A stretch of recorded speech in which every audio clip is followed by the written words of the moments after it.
Hey, this is Derek D-Train E2. Tonight's episode is brought to you by... What are you doing in here? Nothing. Did I hear you say manscape? Yeah. Son, take a seat. I was gonna wait till you were a little older to tell you about this. When I was about your age, I experimented with manscaping.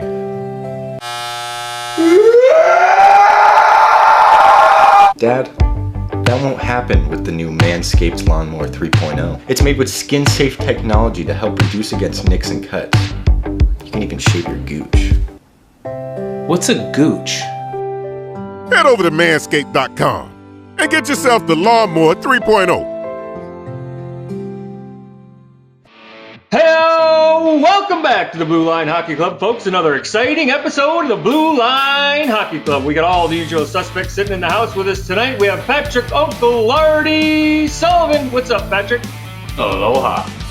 And the local nerd, our IT guy, Robbie Pete Peters. What's up, Pete? Hey, how you momming him? And the all-around sports guru, Derek D-Train He2. What's up, D-Train?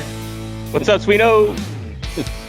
And your host of the Blue Line Hockey Club tonight, Mark the Dr. Morley. Oh, doctor. And tonight, boys, we got Epi 102 tonight. We've got some special guests sitting with us tonight. We got Ken and Jordy from the Ultimate Fan Cave out in Victoria, BC. What's up, fellas? Hey, guys. Thanks for having us. Yeah, it's great to be here. Hey, welcome to the Blue Line, man. You guys got a pretty thick cave out there, and we're all pretty jealous. I mean, to be able to sit and watch hockey games in that fan cave, I can't even imagine. I don't think I'd leave it. It gets pretty exciting here. Did you It guys gets sleep pretty in there? exciting on Saturday nights sometimes. Yeah, Just to have the atmosphere. We always tell people, if you're coming here, bring your own beer, find a safe ride home, but you got to be wearing a hockey jersey. You got to be wearing some type of just adds to the atmosphere. Oh, Price of admission. Hockey jersey. And Derek, Hito, you put it perfectly. You would never leave here. I'm Ken's neighbor. Started this about 5 years, came up and started playing road hockey, and then he showed me the cave, and I haven't left in 5 years. So No. I'm never there with you. You hit the jackpot of neighbors, man. It's like... We can all relate to that. Well, the funny thing is, Jordy said, who the hell plays road hockey anymore? And I've been playing, I'm 62 now, and my son, Landon, who's 20, I was teaching him how to play hockey when he was 2 years old, and we've been playing ever since out in the street. Not as often anymore, but that's how we met, playing street hockey. Nice. Ken, did you play hockey? Yeah, I went as far as junior A training camp with the Regina Pats. I'm a goaltender from back in the day, and yeah, it's a long story I don't want to get into. Got caught in a control situation, left the team. It was a gong show. He knew he eventually had a fan cave to build, and that was a priority. There was no internet, no cell phones back then. Didn't have the support group. Different world back in the 70s, man. Yeah, good time. So goalie, that explains the ultimate fan cave right there. To the extreme. Ultimate save the sticks. Yeah, for sure. Yeah, well, I think I got concussed a few times, and that's where my creativity comes from. I've been, motorcycle accidents, car accidents, swimming accidents. I bashed my head too many times, and I think my creative juices came out that way. And I look at things and I go, why not do this? And it's just kind of funny how it all plays out. And this is how it all began. Yeah. When did it start? When did you start building the cave? Well, I started when my son Landon was 5 years old. Back then, at the big boom box, I made a case for it and wheeled it into the dressing room, and he sat on top. It was all cased in hockey sticks. And then I made a chair, and then I made a coffee table. And then things started moving along. Then I started moving it inside the house, and my wife said that's not happening. So I had to move it back down to the garage, all this furniture. And then built a playhouse for my daughter. I'm putting this into a really nutshell here. Built a playhouse for my daughter, 10 by 12 area, and then she grew out of it. And as soon as she grew out of it, I threw all my hockey stuff I built inside there. And so if you can imagine a 10 by 12 room, 11 guys crammed in there, watching a 21-inch TV on my hockey stick furniture. My wife sticks her head in the door. It just reeks of God knows what. Beer and Beard parts. Oh my God, you got to do something bigger. Build something bigger. Well, a friend of mine, Frank, happened to be here. I went to work the next day, and my father-in-law calls me and goes, "You don't want to come in the backyard?" And I go, "Why? What's going on?" He says, "Frank's over here with the excavator. It's like a bomb hit it." I'm like, "What?" So I come around the corner. There's a pile of dirt as high as our roof, and Frank says, "Yeah, we're doing the excavating for the foundation." I'm like, "I guess it's on." So, so we just picked at it, and over the years, I don't want to pay full price for everything. So, I find somebody getting rid of some 2x4s or 2x6s, and then friends started getting wind of what I was building, and they said, "You need screws?" I said, "Yeah, I need screws for the siding." "Do you need primer paint?" "Yeah, for sure." "And you need a window?" So a guy gave me 2 beautiful Pella windows. So I kept a list of everybody that donated either their material or time pouring the concrete. And after 3.5, 4 years, finally we had the roof on. Jordy did a paint job behind the bar there, right? nobody sees it. Nobody sees it. But I kept a list, and I put all their names on one of our 2-foot tall replica Stanley Cups. And I had a big party, supplied all the beer, all the food, and all the people that helped me build this cave are all on this cup. Oh, that's awesome. That's awesome. That's a great idea. Yeah. What's the process of getting a cup made? Is it you have to get that approved by the NHL, or are you allowed to just make those? It's a long story. It's a long story. Have you I figured. all replica Stanley Cups? You ever seen them? No, not too many out there. Type in, when you go to the internet, type in 2-foot tall replica Stanley Cup. If you really dig deep, you go back in there, you'll see that idea came from me. Yeah. And I'm a construction worker, and I tried to get this made, but you have to get licensed by the NHL. And I took 6 years, pounding, knocking on doors. I went out to a golf course, and I held a wooden one like that. And Gretzky's putting out, and I yelled out to him, "Will you sign this for my son?" And he looks over and he goes, "Meet me at the press tent." So Wayne Gretzky signs this wooden one that we had made, my father-in-law made for my son. And the reporters jumped on us and said, "What's this all about?" And I said, "Well, me and my son play for the Stanley Cup every Saturday." So anyway, I took a business course, a 6-week crash business course, learning about how to get a product made. And finally, I found 2 guys. We forked out 30 grand, got a mold made without the NHL's permission, got her done. Came up with that, what you just saw. And now it's the largest replica Stanley Cup you can get. So you can buy them online. I had to go to New York after 6 years. Did a PowerPoint presentation, just winged it. I'm a construction worker in a suit with a buddy of mine from Vancouver who was a business partner, and Dean Smith out of UPI Marketing Inc. He was in bed with NHL. He knows all the ins and outs. And we got signed off in 2006 in the One Goal Hockey Trade Show in Toronto. And rest is history. Nobody knows it's started here. Yeah. That's awesome. There you have it. Yeah, but there you have it. So I get a royalty check maybe twice a year, not much. Cool. Doing nothing. Well, it was a lot of work. It took 8 years to get that license by the NHL to be up in NHL headquarters and do a PowerPoint presentation to Dave McCarthy and told him why every kid in our nation should have one, because we all play for it when we were kids. We all play for the Stanley Cup. Sure. Yeah. We just made it kid friendly. So if you guys have seen the 2-foot tall wood Stanley Cup that's signed by over 110 NHL, 127 NHLers, and Ken and his son have met them all. That was the first wood prototype that Ken's father-in-law made that led to it being licensed by the NHL. And now when you buy a 2-foot tall replica Stanley Cup, you can, get plaques and stuff and put on it and get engraved. Yeah. And, you can do it for tournaments and all that stuff. So it's a cool story that a lot of people don't know that it started here with Ken and Ken's idea, and then pun included, stick handled it all the way up to NHL. And that's the beauty of all these autographs in the cave. The only we've met every one of them. The only one we never met was Corey Crawford. Stan Mikita we met.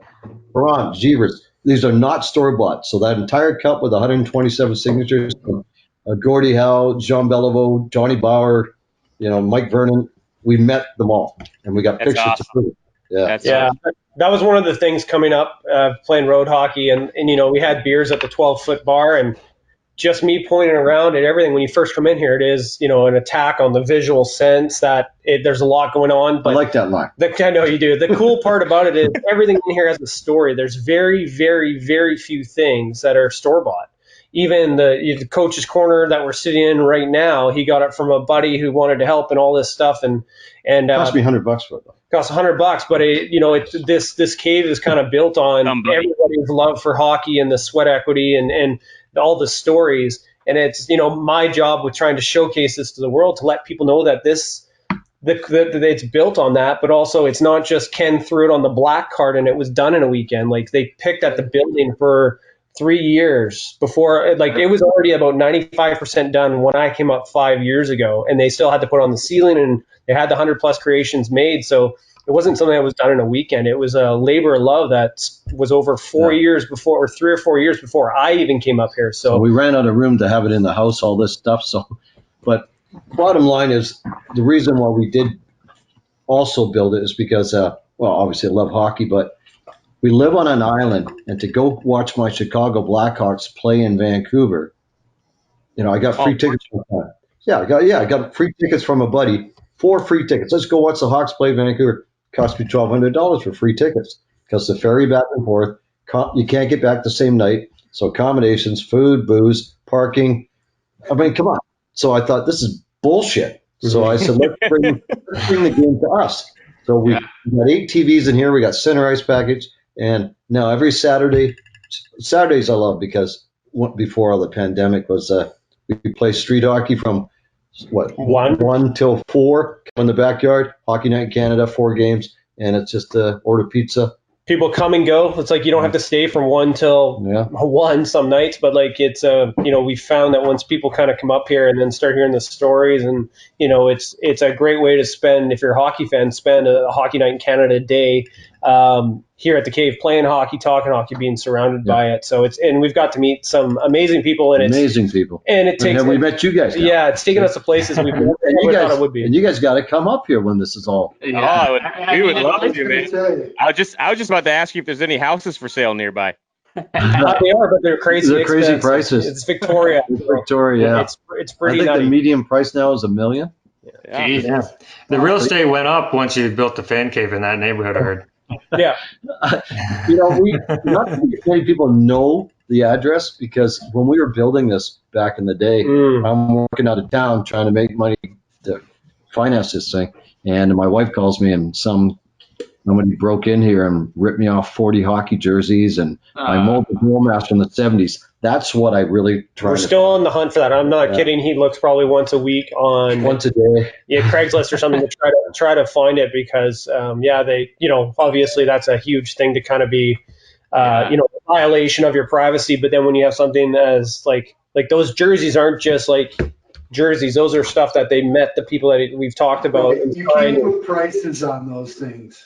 No, and my son's first jersey, we actually found that though in a pawn shop, and I couldn't believe we found it, with his name on it. So it really ticked me off. So now we got cameras everywhere, and we don't put our address on social media, but the way Jordy puts us on social media, he's so good at it that he pick and chooses, and then we throw out his address so everybody thinks he's over there. But what did that one guy do 2 weeks ago? Yeah, 2 weeks ago we had our first. We've had a couple of people who have come that we've heard that have gone to the tourist destination board thing downtown and asking where, as a tourist destination, where the ultimate hockey fan cave is, and then those people let us know, but they don't know our address. It's not public and stuff. What's Netflix? So the guy watched the Netflix series, because we were featured on Netflix's original series, Amazing Interiors, episode 4, and.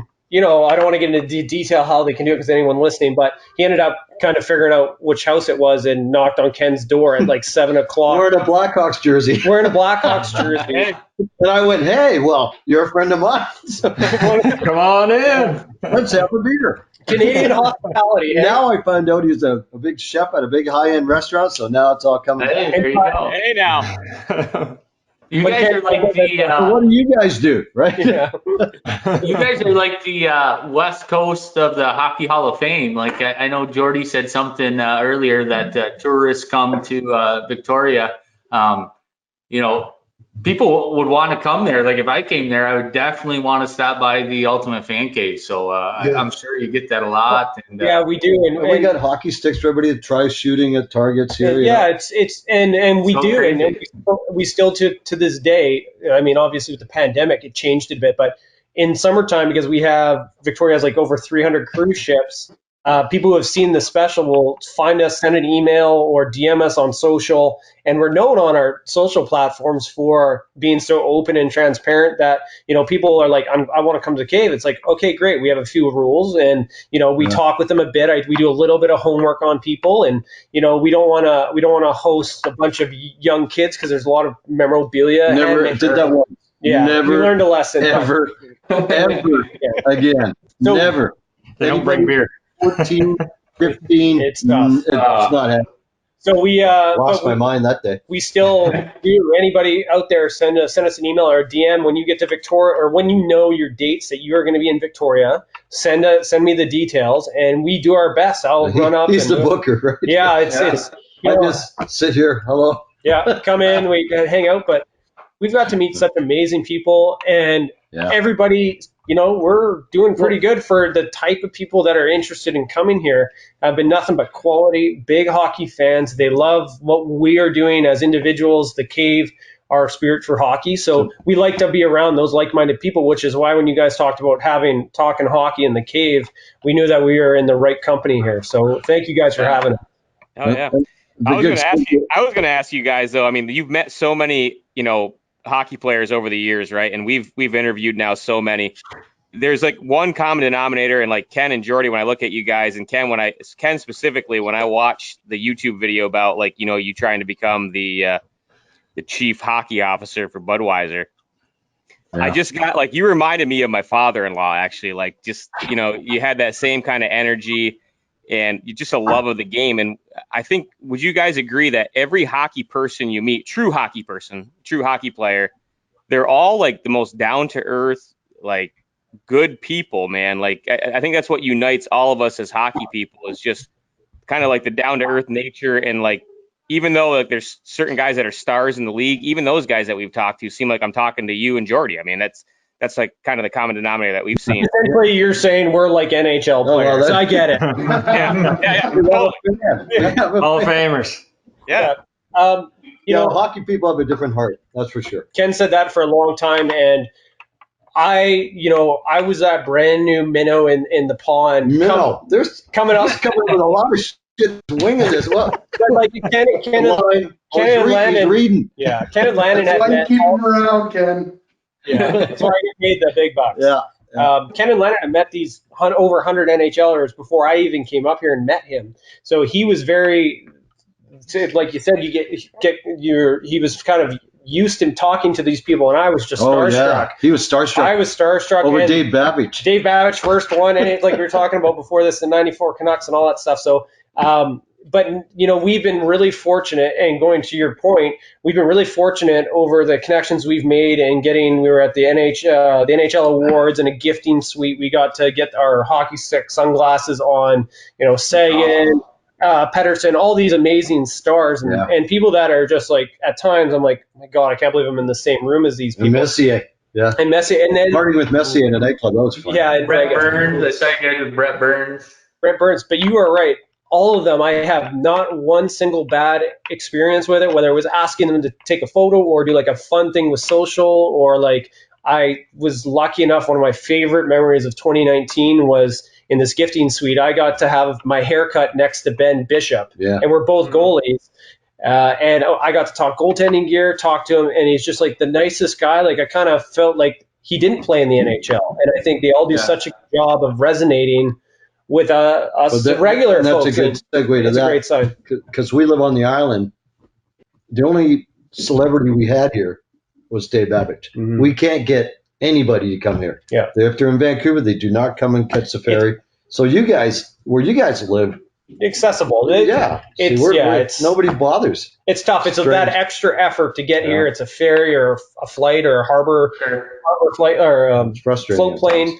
and which is time and money. So obviously NHLers, when, Jamie and Jordy Ben are from Victoria, but they come home for like 4 days, and then obviously that is just jam packed with family and other things. So like we understand we have met it. 17 people that have coached Jamie Ben though. Everybody in Victoria. It's what happened. Get him over here.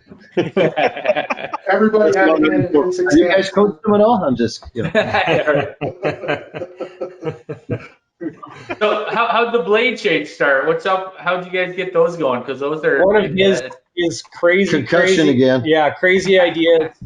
When we first came up, I sat there and I said to him, like, you've got to put this online. Like, I remember seeing the first one though. Remember, I said I was hesitant to tell you about. Yeah, he didn't tell me about any of his products or ideas and stuff. He's actually had prototype for like 2 years in because of stuff that had happened before. So, I built up his trust, and he shared some of his ideas and prototypes. And when I first said to him, you got to put this stuff online, because I knew there would be something of like people would enjoy this, or, I remember hearing that like people are getting paid six figures to watch people eat on YouTube. And I'm like, that's happening. How come this isn't doing something? So we're sitting at the bar there, and I said to Jordy, I said, well, what about this? Yeah. And he goes, huh. Yeah, it was one of those. Huh. And I thought, this has been milling around in my head for years. And it came from a straw from a 7-Eleven when Landon was 5. And I put it on the straw, which was shaped like a stick, onto the sunglasses. And I said, well, what about this? Because nobody's done it, I don't think. And then here we are. Yep. So then we jumped through all the right hoops, found people that were able to support us in the like business front, because we're, even with Ken's experience with the cup, this now is a different age and all those type of things that allow us to be able to, digitally share, social growth, all that stuff. So we were lucky enough to try to vet a few people that would be able to work with us and kind of mentor us. And we struck gold with them, because they've been kind of, helping us through this whole process. And we're nothing but grateful for those type of people. So Ken and I have always done, if you've watched any of our stuff, like we're big on paying it forward. And we have, if companies send us stuff, we put away a little case, or we have a little like gift basket for when people come and, their kids are big hockey fans, they can pick something from it. So we're just big on paying it forward, because, it's pretty crazy when at times I'll look at Ken and be like, gee, like we were in St. Louis at meeting these NHLers, and like 3-4 years ago, we didn't even know each other. And now we were in this suite with them. And as a regular hockey fan, that blows my mind, that, due to Ken's creations, my skill, and the internet, what can really be achieved. So we just want to make sure we don't take that for granted and pay as much of it forward as we can, and try to support other people who are on that grind. I got sent a photo of David Ayers, the Zamboni driver. For the last podcast. Because the guys found out I own a Zamboni. So once, you know what we're doing with that thing, eh? Oh, the Zamboni? Yeah, you know? What's that? Well, there's it. I bought a Zamboni. I got everything else. I got a giant score clock from the arena. The only thing I'm missing was a Zamboni, and this guy at the arena lost his mind. He goes, types in the computer, there's one for sale. It was like 3-hour drive from here, which is amazing. So I phoned the guy, and he was taken down the old rink, and he says, make me an offer. So it's a 1986 full-out Zamboni. And I said, I'll offer you $500. He goes, oh, I can't take that. And I said, well, it's going to a good home, and I really milked him a bit. So I said, I'll tell you what, I'll give you $700. I'll tell my wife I paid $500. And he bit. And a flat tire, need a little bit of engine work, and a broken leaf spring. So now I got to get it hauled down from up island. So I'm checking around Victoria, $1,200 to get this thing down. I can't rent anything because the thing weighs a ton. So finally, I go to this new company in town. They were called Sunbelt. I said, hey, guys, you guys are a new company. You know what? Why don't we advertise the hell out of your company? Well, we're going to go get a Zamboni, put the banner on it, drive it 3 hours. We're going to pull into Tim Hortons, and Jordy will throw it on the internet, and they bit. $365. Got it shipped out. Wow. Pulled it inside the driveway. We had a big parade and repainted it. And we're putting in a mattress and lights inside and Chromecasted TV. We're turning it into an Air Z and Z. Americans and Canadians sleep in it. We took off the augers because we didn't need it, too heavy, and we drove it up and down the road without drinking beer. We had the beer off the side of the road. Driving up and down in front of our house on Canada Day. Wow, that's awesome. kidding. I'll have to hit my head against the wall, maybe get some ideas from concussions or something. I'm hitting them all the time. If two of you come, two could sleep in the Zamboni and two could sleep on our hide-a-bed couch that we're making. I'll sleep in that. I'll sleep in that rocking hockey net you got outside. That looks good. It is comfortable. Yeah. Yeah, it is comfortable. Yeah, that's if anybody's listening out there, we actually have on our YouTube channel have somewhat of a DIY if you guys want to make the love seat, which is a flipped upside down hockey net. I thought it was called DUI. Yeah, we did it based on something, and Ken's like, let me tell you about the DUI. DUI is this, or I'm like, Ken, you got it wrong. You can't tell people. But if you guys are going to think about doing it, do not use a road hockey net. It will bend after a certain amount of time. Use an ice hockey net. That's the biggest thing. These arenas throw this stuff out because of a weld or something. I'll just fix the weld, repaint it, redo it, done. These nets are $800 and they're tossing them. Yeah. So I've got two other ones. I'm going to do another one. Then I got this really unique one that has no middle bar, so we're going to do something really crazy with that. Yeah. Nice. So Ken, I know you're kind of older than Jordy, but is that your real hair? Thanks for pointing that out. Is that your real hair? That's my real hair. Hold on. So what are we going with this? Where are we going with this? What a hair! Because I thought I was, when we first started traveling, the people at the airport, the guys at the airport, oh, it's nice you're traveling with your son. And I got pissed off. Like, are you kidding me? And so finally I just embrace it and I'm like, ah, fuck, whatever. It's not worth the battle trying to explain to him. It's just like, I'm like, Ken, like, I know. It's just, it is what it is. We're just both good looking. I realize now, though, when we go to all these places, I don't know how old you guys are, but when we go to these Vegas shows and all this thump pyrotechnic crap music that you can't hear you sing, and I tried to keep up with you guys in St. Louis. It was a freaking nightmare, and I felt like shit the next day. And I realized my job is to be in the lounge with EJ Heradic or Messier, just hang there and have my cognac and shoot the breeze with them. That's other crap. Yeah. That's it. So what was your question? I'd be right with you, Ken. Yeah. Right on. Nice. Concussions, blackouts, it's all good. Oh, yeah. I am older. So Jordy, is your camera able to give us a little tour? Is that possible, or do you got to fix? Yeah, I kind of can here. You want me to do the Vanna White here? Kind of, yeah. I'm going to turn the laptop around. Oh, there we go. Oh, look at that. You see anything? I mean, that's top notch. Look at that. Look at the Lord. Yeah, so when we look out, that's kind of what we're Jordy seeing. never puts things away. No, I don't. That's my fault. And we got, I don't know if you can see up there, that's a 55-inch TV. The frame itself, I think, is like 75 inches, all framed in hockey sticks. And like I said, everything, I don't know if you can see that old, the NHL. I don't know. Well, actually, we haven't shown this to anybody because it's still a work in progress. Yeah, this is an addition, guys, so don't. Yeah, this is kind of secret sauce here. Don't leak it. Rod hockey, tabletop hockey game. It's 7 feet long. Okay. And they only made 3,000 of these in the world, and the company went belly up in 2006, and I tracked one down in Toronto, and I had to, me and my father-in-law rebuilt it all, and yeah, so, but when they say rebuilt it, like the guts was kind of there, they rebuilt that, but it did not come with the lights or the gondola, and the gondola drops the puck, the players, the decal, as stupid as it sounds, all those logos are paid sponsorships for our tabletop hockey league that we throw on social. Jim? And then we got, you might have seen Jim in the Budweiser thing with his arm up and singing national anthem. Hell yeah. So this is kind of, what is this, like a games room lounge that Ken's doing? This could be the new Hawks Nest, and we're doing the whole floor in wooden hockey sticks. So that's all wood sticks. And I need about 30 more wooden hockey sticks, guys. So wow. We can so this is what Ken's been kind of working on, right? Nice. Oh, Cooler. this is Tony Cooler. It's a remote control. So it's got Bluetooth with a sound, headlights. You can drive it like a half a mile ahead of you, and I drive it down to the liquor store, and it's way ahead of me. Drive it up. It's fun. Yeah. Have you ever ridden it to the liquor store? What's that? Have you ever ridden it to the liquor store? Well, you can't ride it because The engine's not strong enough. We've tried. Oh, okay. And then this is the couch that Ken was talking about. We need a couple more sets. As you can see, those are old vintage leather pads from like the 70s. So it's a leather couch. Oh, nice. Damn. Look at that. Yeah. I'll sleep there. Concussion idea. That's awesome. Back in the pads. And there's the I'll pull back there, the arena scoreboard. It's all a little backwards, obviously. Cushions. And then there's our coach corner where we kind of do all the stuff that we're doing, like the podcast and everything. But yeah, then up there is kind of our blade shade fulfillment, kind of Hawk's Nest area, and the floor. Go outside?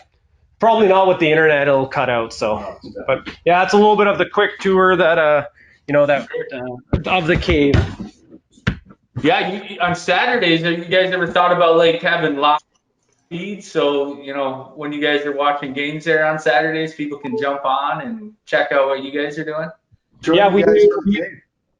We've done live streams literally the day Instagram started doing live streams, and really crazy story. We ended up doing them quite often, and we really do pride ourselves on anybody who joins up and asks a question. As long as it's positive, we respond. So we built some crazy relationships over the years that when we were in Boston for a gala event, we got invited to a hockey charity fundraiser gala event.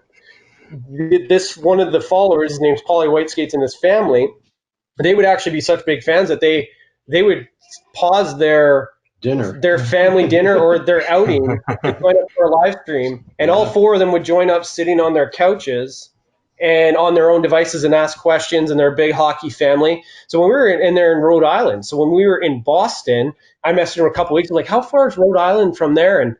And he's like, oh, it's 45 minutes outside of Boston. So long story short, after the event, we booked our flights a couple days later. We went and met them and stayed at their house and drank and partied. And then we did a live stream from their house with them. Yeah. Awesome. Cool. Yeah. We're really big, like I said, about like engaging with anybody who wants to.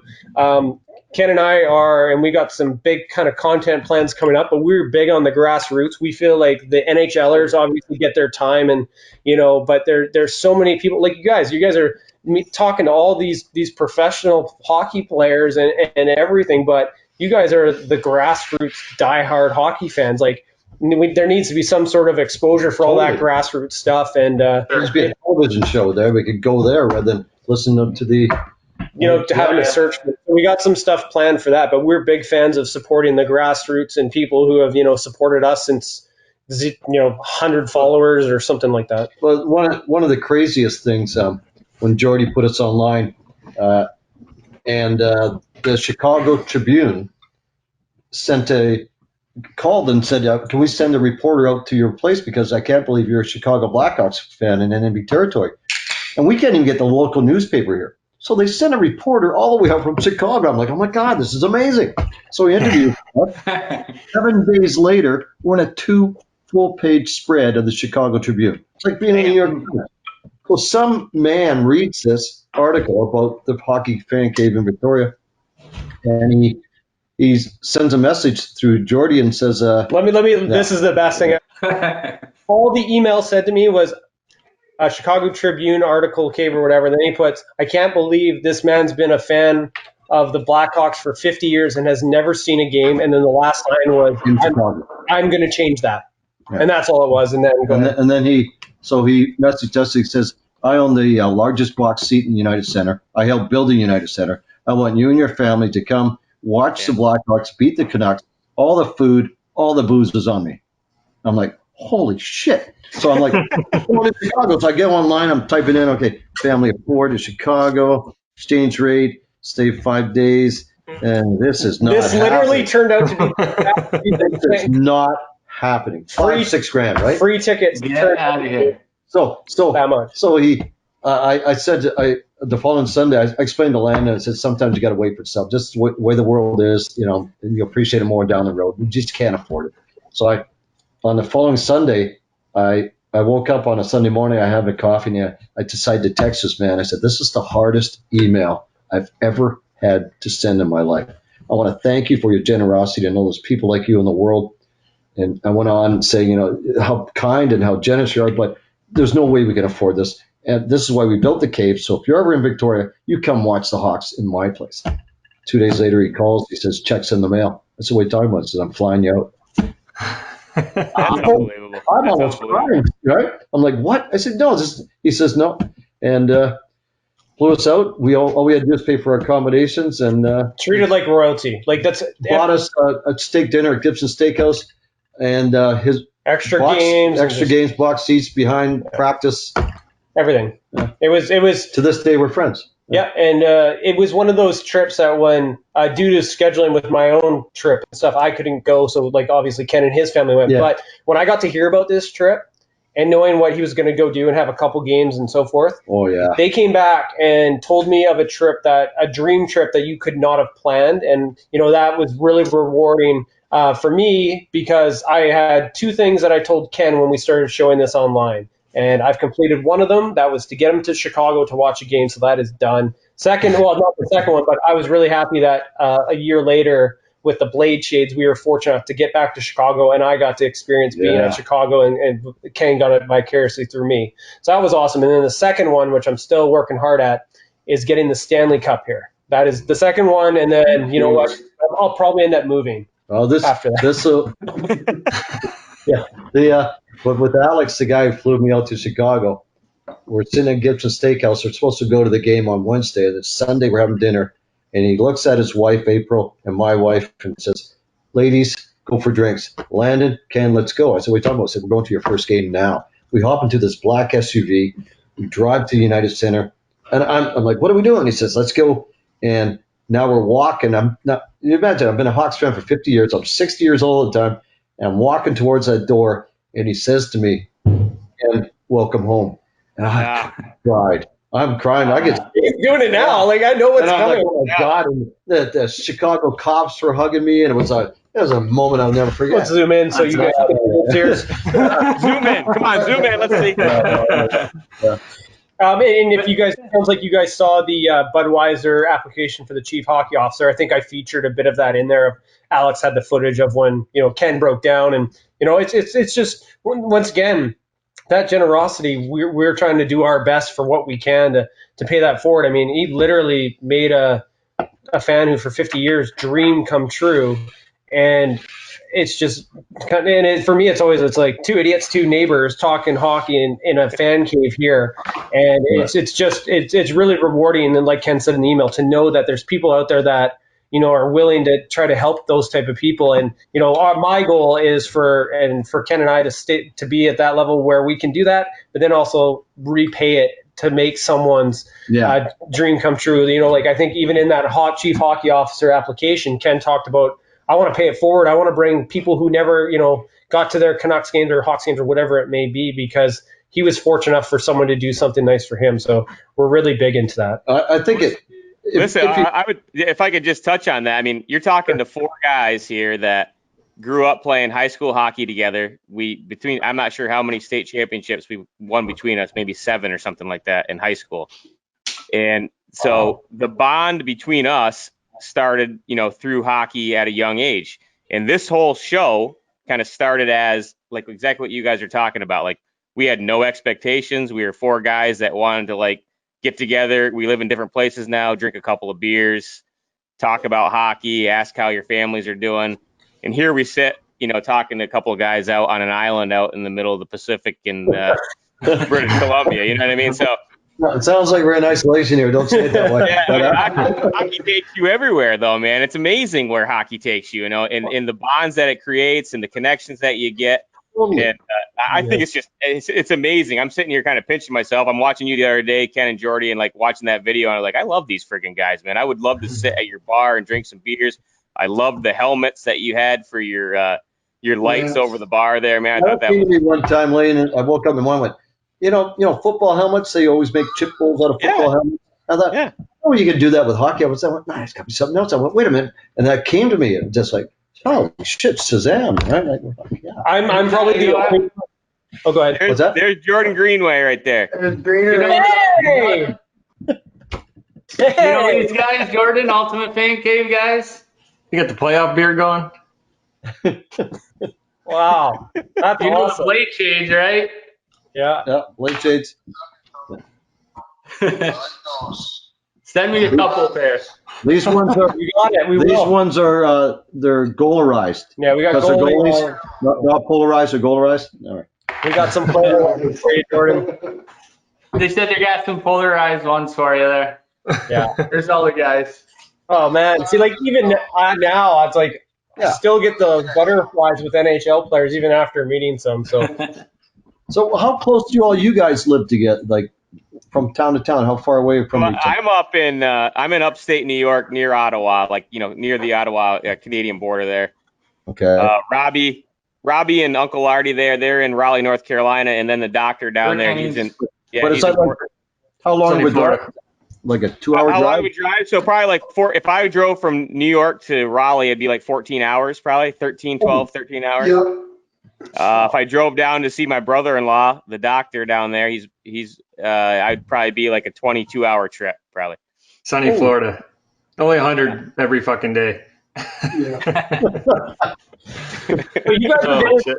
So here you just touched on the same type of premise as this, and like I have lots of questions for you guys, but like out of all your interviews, what's your sign? Yeah.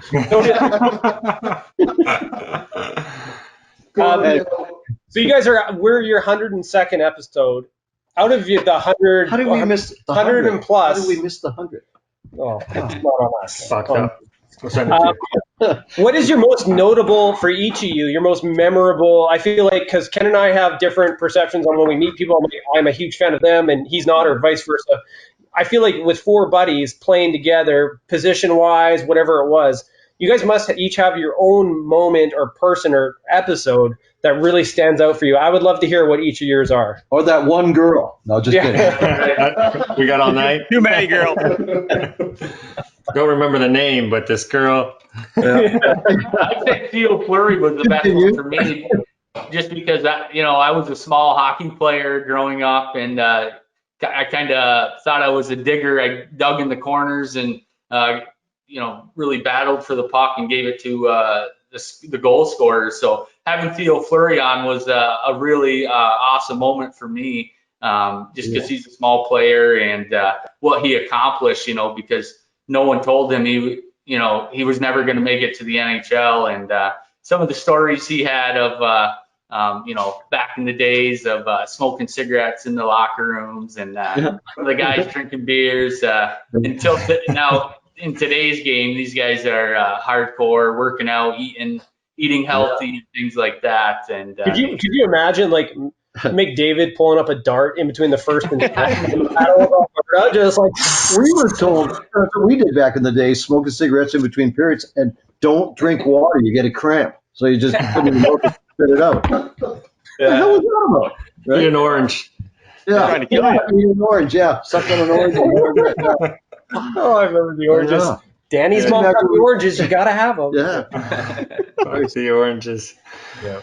I think for me, I was really interested in the Eddie Belfour. I think that was a great interview that we did with him and his son. It was kind of the connection in the interview. We talked to him about winning the Stanley Cup and how much that meant to him, and also his son was on the show too, and like how much him winning the cup meant to his son. And like the whole moment, and they went through the whole story of what happened, where they were, and all that kind of stuff. Obviously, his son played hockey. Yeah, no, I don't think he ever did anything in the professional realm, but he was a goalie too. But never in the NHL. Yeah, so that was a pretty cool interview. Just it was like a family interview, and just the story of him waiting to win that cup, and his son. I think he said it was 1 a.m, jumping off the couch, screaming, and one of the guys called him, and it's like, we just won the fucking cup. And see that's the type of story why I like asking these questions, because and why I'm so glad there's podcasts like you guys to get that nitty gritty is because like as fans, I'm like, we all see what the players react when they get the cup, but like, what is their family doing? Like, what is the I don't know. I'm just a big fan of that behind the scenes nitty gritty stuff, and to be able to hear what Belfour's son was doing when he won it kind of gives you that shiver, like kind of. Was Belfour a walk? Well, he wasn't scouted by anybody, was he? Belfour was a walk-on, wasn't he? Pretty much. I think so. Actually, I think you're right. Yeah, he was. We talked about scouted, but one of the stories Eddie told us was watching Dane play. And the first time I asked Dane, I said, "Do you ever hit anybody as a goalie?" And Eddie was telling us how one time Dane got hit, and as a father in the stands, he said he went nuts. watching his son go out to play the puck, and the guy leveled him. And, that part of just like Jody said, those are the stories that I find interesting as well, the behind the scenes stuff. This guy, a Hall of Famer, talking about watching his son play and how he went nuts. Losing his mind. Yeah. Well, he was a loose cannon anyway. You just saw the way he tipped over the net. And he was fantastic. It's fantastic. Well, one thing before Derek cuts in, we had Andy Moog on, the goalie for the Boston Bruins, and a funny story he had. It was after they won the cup in Edmonton. He they were at a bar partying, and the Stanley Cup was at the end of the bar, and it's sitting there by itself. No one's even paying attention to it. Everyone's congregating and talking and partying. So him and his wife just went over, grabbed the Stanley Cup and walked out of the bar.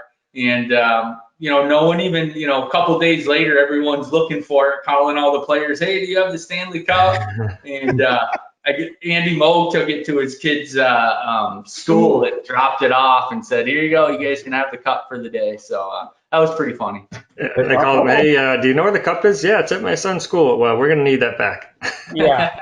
There's a cool story happened in my life back in 2005. In 2001, I was at a Quiznos, like a coffee shop. I'm having a coffee, and I started shooting the breeze with this man. He was 75, and we started shooting the breeze about hockey, and he told me he won the Stanley Cup, and I just, sure you did.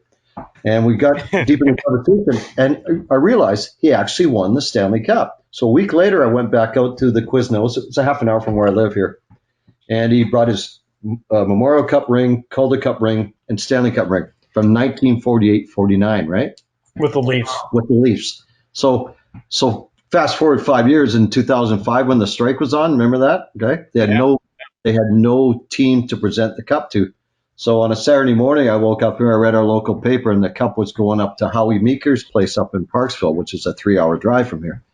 And I said to my wife, remember that guy I met out in Quiznos? And I went in the bathroom and I found his phone number. So I phoned the Hockey Hall of Fame, and I said, I talked to Phil Pritchard. I got a hold of him, ironically. And I said, I see what you guys are doing. You're taking the cup around to the old boys who've never had their day with it, because they didn't start doing that till 96, I believe, or something like that, 97. And so I said, I know a guy that he hasn't had his time with it, and I see you're bringing the cup to Howie Meeker's place, and we live an hour away, I said, even though it was 3 hours away. And I sent them all the information. They emailed me back and says, it's fans like you. We cannot track down all these old players. We don't know where they are. So how about we bring you the cup the next day? I looked at my wife and said, I just got the fucking Stanley Cup. So I drive out to this guy's apartment, and I buzz the door, and me and my young son, Landon's 5 at the time, and we walk up, and he opens up the door. He walks towards me in a walker. I said, Harry, do you remember meeting me 4 years ago having a coffee? And he didn't. And he invited me and Landon in for tea with his wife. And I said, what are you doing July 25th of this year? And he looked at his wife. He says, I think we got a family reunion in Winnipeg. I said, I think you might have to cancel it. So I told him, we just got you the Stanley Cup. What? I explained it to him. It took me an hour or so. And his wife says, our apartment's too small. And I said, I'd be honored to have it. And she goes, would you, Ken? Could you? I said, fuck. So we kept it a secret for a month and a half. I just told my wife, my kids, kept a secret, my in-laws, all my friends at work on construction sites, anybody relating anything with hockey. I said, whatever you're doing on July 25th of this year, I don't care if your wife's giving birth. When I call you, you get your ass over here. Why? Who's coming? I said, I can't tell you, but somebody really important. And they're thinking, it's Gretzky, it's Scotty Bowman, it's somebody. I said, I'm not going to tell you. Just be ready. July 25th. It's a Monday. I'm going to be calling you around 1 o'clock. So anyway, Mike Bolt pulls up in our driveway in a red SU Ford Explorer that he rented. I had the whole backyard. The cave wasn't here yet. Whole backyard decked out with hockey paraphernalia, a cake that said when Harry met Stanley, all his stats. We catered it. So here's the coolest thing of that whole day. You can watch it on YouTube. It's also part of our submission. I think I did a little snippet of the story in the Budweiser Chief Hockey Officer on YouTube. So Harry pulls up in front of our house. We meet him. And unbeknownst to me, as his son from Winnipeg, this 50-year-old man at the time, doesn't know what's going on. He just thought his dad's meeting an old hockey buddy. And he comes around the corner. We crank on Hockey Night in Canada theme song. He's walking towards me in his walker.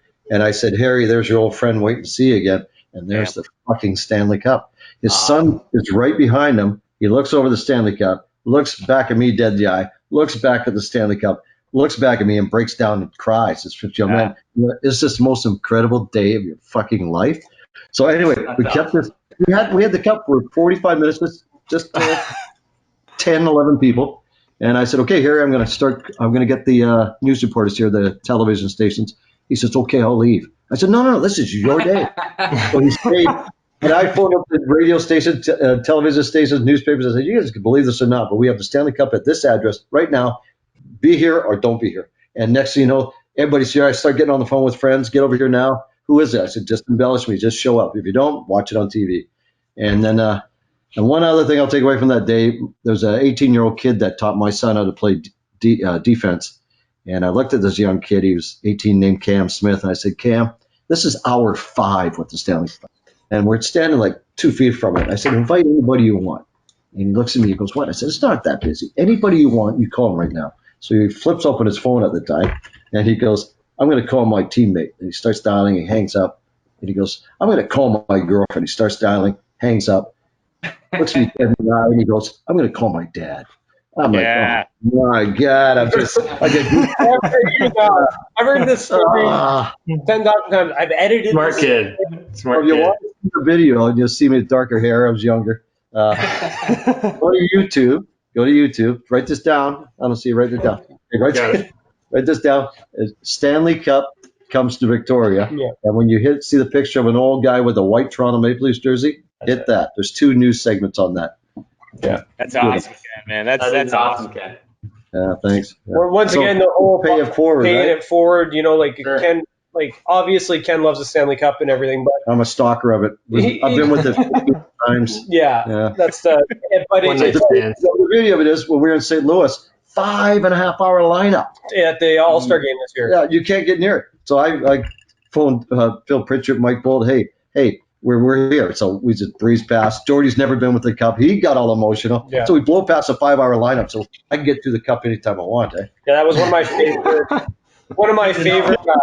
You got to come with me, guys. We got to have some connection here. Come on now. Yeah. Well, if you guys, once again, we open invite whenever you guys can, obviously with the state of the world, but like whenever that does, you guys want to make a trip out, like we'll help you coordinate to where to stay and do all those things. Like we want to have as many diehard hockey fans. As much as like we would love to have NHLers here, we also know that at times we didn't build this place for NHLers. We built it for everybody who's on the call right now or on the podcast is us who really take in that this was, we got a 5.5 foot tall, long, giant goal pad. We got a full set.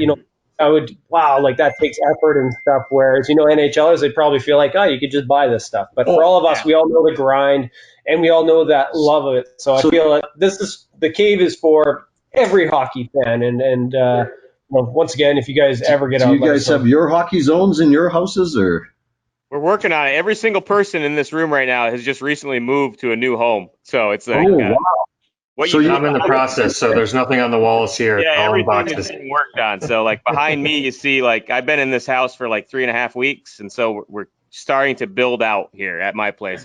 Same with all these guys. Get the broken sticks and use them for floor. They're durable as hell. They're great mud floor. But you honestly, unbelievable. We've dropped countless beer cans. Don't use the glass. The beer polishes them up nice and shiny. But our tagline is, and this is us.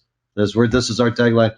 Jordy told me this, and he hates me saying it, but I've heard it 95,000. 95,000. But it's a great line, though. It's good. It's perfect. The first time. Always. Anyway, Jordy found an article that if you throw a composite stick into the landfill, that you go there 100 years from now, it's still there. Just the branding and graphics. Yeah, it will not deteriorate. Yeah. And I'm not an environmentalist. Let's just put that out there right now. I hope I didn't say that. You can edit this. I drive a Hummer, so let's just edit that. But we're keeping the sticks out of the landfill. We're giving them a new life, refurbish it. We're giving planet Earth an assist. Nice. All right. Isn't that cool? It is good, but I'll see your guys' opinion after 90,000 times. And once again, we get asked, one of the most frequent questions we get asked is like, where'd you get the sticks, or how do you get sticks? I'm having a hard time. I'm building a table for my kid who plays. And it's just and then Ken wheeling and dealing. Ken did such a good job with it of when Landon, his son, was playing. He made relationships with these, going to the same rinks as you guys played through high school. So think of all the rinks you went to, your parents are there or whatever. Every time they showed up, the people who run the rink have a pile ready of sticks because give me something to do in the parking lot. Take the tape off the end, the knobs, right? While you wait, you get the shower and getting ready, all that stuff. And so, build, if anyone's listening, you want to get more broken hockey sticks. This is what we tell our audience is go talk to them, tell them what you're doing. Because most of these places, you're actually doing them a favor. They've got to go take it out to the dumpster. They're going to go in the landfill. Most of these donuts people help too. Yeah, build that relationship. Every time you go, take coffee, take a case of beer. Because essentially now I can tell you there's a bunch of rinks and people and stores and all that stuff that when a stick breaks, they think of Ken. Yeah, yeah. So that's what you want to get to if you want to do these hockey stick creations. Is you want to have some stick fix companies are big ones. Oh, and what we just found out a few weeks ago, that Lexan that they have at arenas, the half-inch Lexan glass, and they get marked up, scratched up. They can't use it. So I found a gold mine. I can't say where, but I talked to the guy, and they're saying, "Yeah, we're just going to throw it out." And I said, "I'll take it." It has something to do with the integrity and policy of safety. Yeah. So after a certain amount of pucks to it and scratches, it actually goes past the legislation or policy that it's not safe. But then they're handcuffed because they have these very usable in a general sense sheets of plexi that they can't get rid of. 4x4 sheets. I went and priced it out today. To get a brand new one, it's $261, right, for one. So I got 18 of these, right? Wow. Took an orbital sander, got Landon to sand them both sides. Comes up smoked. Now we got privacy barriers. You can use it for fences. You got to see. It's actually pretty crazy. And now I'm making a deck, and it's looking like ice. Yeah. Geez. So those are the type of little content creations. Get your plexi. DIY tips, not DUI tips, Ken. We don't need DUI tips. Yeah, there's a good way to go viral. It's over here. Ken. I'll turn it off. Oh.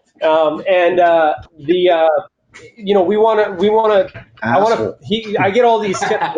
I can't build anything physical. I do not have that thumb, but I can edit, code a website. I'm a digital. This is why mine and Ken's relationship from the beginning is great because we're both that creative thought process of he builds something. Can you see this, guys? This is smoked. That's smoked glass. Oh, okay. Yeah. Orbital sanders. That's a privacy barrier now. Oh, yeah. Okay, yeah. Oh, yeah. It's a great idea. We're getting rid of the stand. Hockey night in Canada table too. Yeah, we haven't shown any of that. I'll send you guys. You guys can check them out. But we're going back to the relationship. Is Ken? We both are creative people, but he does it on the physical stuff. I do it on the digital. So that's why this works so well. Is he will build something like the stuff outside or whatever, and I'll come in and be like, what if you did it this way, and we're kind of bounce it off each other that's a great idea. But then he does the same thing digitally. I have all of our success on our live stream has to come from this guy because he was the one I wanted to do it. We'll set up a plan, we'll do it once a week, we'll do all this stuff. And he's like, let's just go live every time we can. I have no friends. And when I found out, we found that one site, eh? Oh yeah, no, just kidding. Free porn. We got Robbie Peters up there is our IT guy, but we haven't gotten that great relationship like you because he just bitches about all the shit he does all the time. So it's hard when you do it all. What kind of beer you guys drinking out there in Victoria? Anything that's free. Molson, Molson's, baby. Only because that story. Well, I mean, Molson came a calling. Well, we had Molson. One of our first people that reached out to us to come when we started showcasing it was Molson, and they flew out 2 photographers and content creator people to capture it, and they had the Ken's floor and a hockey stick table and had a can and it said like Canadian recycling. And it's like Molson Canadian, you know, like that type of what they were doing. And That's all they had. They planned to show up for one day for 4 hours. They canceled, and they were here for a weekend. They're actually going to go up island here and tour the rest of the city. As soon as they got here and realized the gold mine, they canceled all of it, and they stayed here for the whole 2 days and just did content because they're like, this is unreal. So we got free beer and a Cup, yeah, it was great for us. I mean, then once again, like when you start off at the base level, those like as just like regular folks, those are the exciting times where I'm like, hey, we've got Molson Canadian coming out. I'm like, once again, we're two idiots talking hockey online in a fan cave, and Molson Canadian is flying people out. And then it slowly got bigger and bigger to where I couldn't believe that Netflix reached out saying we want to send a production crew to film your place for an original series. And they sent 3 people that knew nothing about hockey. Didn't know who the Toronto Maple Leafs were. I had to explain what the Stanley Cup was. The Stanley Cup came from fucking London, England, for Christ's sake. They did their job was not, and they're all talking like Mary Poppins, right? With that But they did a great job, and they shot what they needed to. They told a great story, and it was really, you know, it really does tell the essence of the cave, and that's what my concern was. And Jordy's so kind. Well, Ken has it. You know, he told the story about when he got to tears. My equivalent was when I watched us on Netflix after 4 years of grinding it out, watching on Netflix, and now I'm starting to get teary. Damn it, zoom in. No. And with him doing that, me and my wife were in Seattle Airport, and we had a fan. They recognized him. Yeah. But as a content creation, that is the equivalent of getting to the NHL Network and stuff. Is having that. Am I on? Yeah. NHL Network. That must have been awesome too. The NHL Network, it was really nice to have them reach out and everybody wanting to hear more about it, and for the right reasons, not just for their own get attention, but everybody gets really inspired or jazzed or whatever, energized about what we're doing here because it is so grassroots, and it's also a lot of people could do this, maybe not to the extent that Ken did, but save your broken sticks, from your kid, make a nightstand table, make a little stool. You don't have to make a 1,700 hockey stick floor, but when people see it, they look at it and they get their own ideas. And Ken talks about how like the amount of sticks have kind of for him have gone down because we've been sharing all these ideas and now everyone's saving their sticks. But it's for the right cause that you guys, if you got kids out there and playing hockey, or you had your first hockey sticks.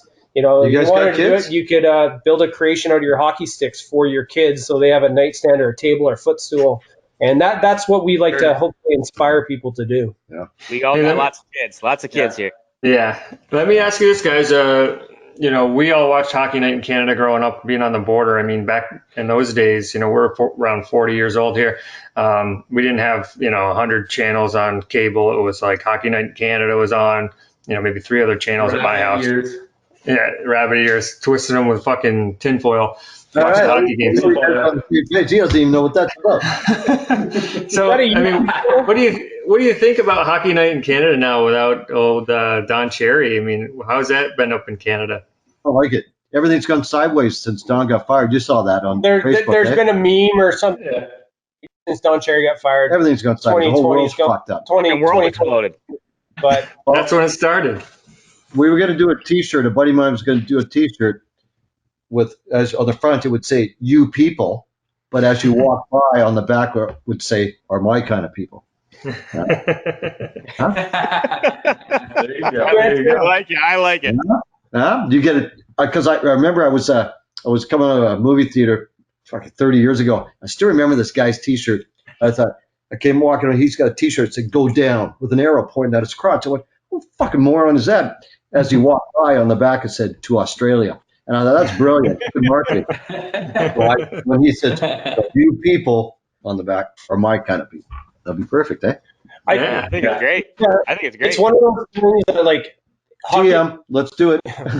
Hockey Night in Canada is such a, even in the States, like part of the, like you said, on the border, it's such a iconic thing. And Don Cherry, Ron McLean was part of that. I had issues with it because it felt like they were out to get Don Cherry and they're waiting for the next mistake, maybe to get out of a contract and stuff. So, the way it was all handled and, what he said probably wasn't done. Any of it was done well. It would have been probably better, I think, for CBC to probably reach some sort of agreement of a payout, kind of like what they do with players if they want to get rid of them. But he said this all the time, though. But then, that's what I mean is there was stuff that he had said in the past that, was worse and so forth. But I felt like they were just waiting for that, grab an inch, take a yard type thing. Like he gave them an inch, they took a yard. And, I think it's going to be hard to replace that dynamic. I've been telling people for years that Ken and I should be the next Hockey Night in Canada host, but we kind of we got our own coach's corner, so we got our own TV. Yeah. On that side of the world, when Don Cherry got what's your guys'? Let's throw that back on you guys. What did you guys think with that?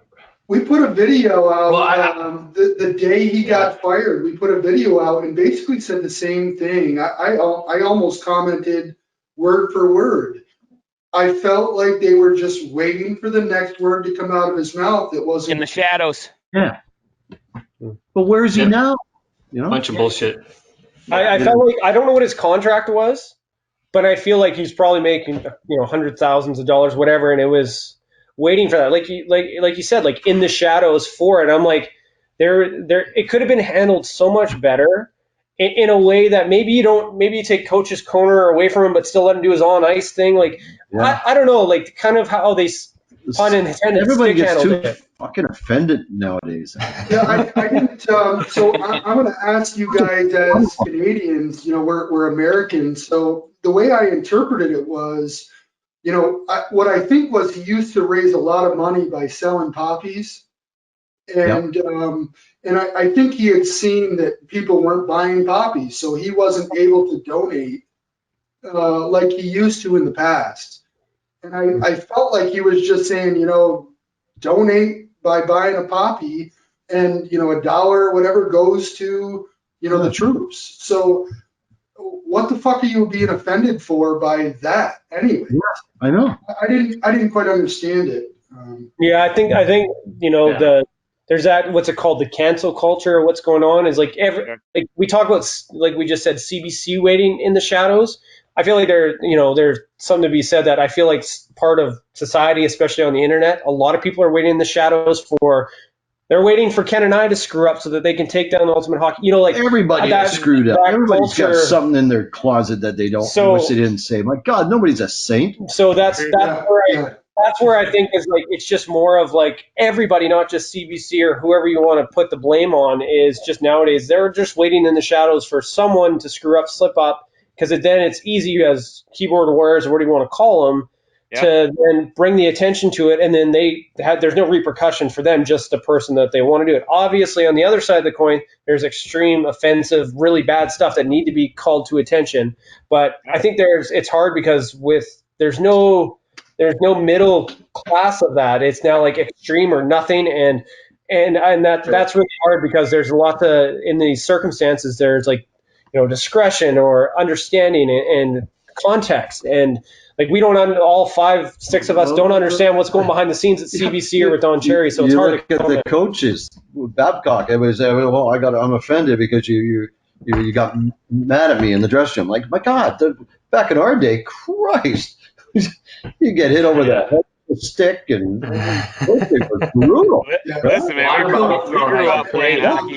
Same thing. I mean, like, we played a bad period of hockey, and the entire row of backup hockey sticks was coming flying across, rattling off your pumpkin head. So I mean, it was we came from the same school, man. But I'm telling you right now, like, my bucket list now includes a trip to the Ultimate Fan Cave. I mean, I think it would be. It really does. I mean, you guys, like, I kind of feel like kindred spirits to me, honestly, and I hope to someday drink a can of Molson Canadian or wherever the hell you got free up there, and I'll drink all of it if you want me to. But I can tell you, it will be more than one. When Rob sent over the email to me about calling the podcast, he's like, we drink a few beers, we curse like sailors. I look at Ken and I'm like, we're home. Yeah. Put the heads up so I could get ready. Yeah. Because I got to pick and choose my battles. Man. Listen, if we come up there, though, you better have that fridge packed. Let me tell you. Oh, you bring the beer. This is the way it works here, buddy. Oh, okay. What are you talking about here?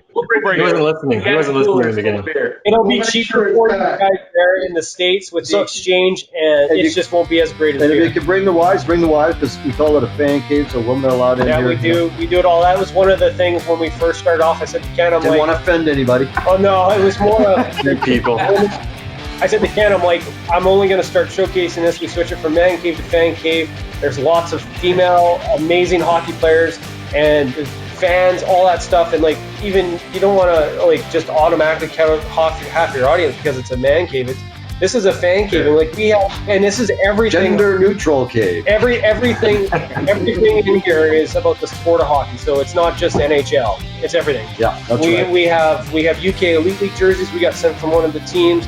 Women's hockey, youth hockey. It doesn't matter. It's not just an NHL. And there is a game. Hawaiian hockey team. You know, there's a Hawaii hockey tournament Aloha. on Oahu, right? Yeah, okay. So for us, it's always been our thing that everybody's welcome here. That it's a completely inclusive place. Hence why we invite people that come off a cruise ship that we don't even know to come in. It's once again come with bring the guys a 6-pack or something, but treat stuff with respect, have a good time, get home safe. And that's kind of the principle we've been doing. It's been going well. We've got to meet some amazing people, so we'll continue to do that until some bad apples start to spoil it for the rest of people. No, you people. Sure, yeah. Hey, listen, boys. We really appreciate you coming on the Blue Line Hockey Club tonight. It's been fun talking to you guys, getting a little view of the Ultimate Fan Cave out there in Victoria. And for all the listeners out there, check out the Ultimate Fan Cave on their YouTube channel and all their social media bullshit that they got going on over there. It's a lot of bullshit. It's a lot of bullshit that Jordy's got going on. So check out the BS. Good stuff. Hey, fellas, we really appreciate it. Thanks for coming on. Hey, check out Blade Shades. If you don't have your Blade Shades, pick them up. Absolutely.